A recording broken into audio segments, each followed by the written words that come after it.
How to stop WhatsApp photos and videos from saving to your gallery. In this video, I'll show you how to prevent WhatsApp photos and videos from automatically appearing in your phone's gallery.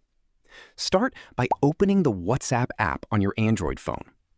Next, tap the three-dot menu in the top right corner and select Settings. Then tap on Chats. Under the chat settings, you'll find an option called Media Visibility. When this setting is enabled, any photos and videos you download on WhatsApp will automatically appear in your phone's gallery.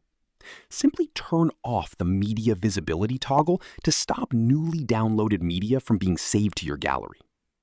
Keep in mind that this setting only affects media downloaded after you disable it. Any photos or videos that are already saved on your device will remain in your gallery unless you delete them manually. That's it. You've successfully learned how to stop WhatsApp photos and videos from automatically saving to your gallery. If you find this video informative, click on like, share, and subscribe for more videos.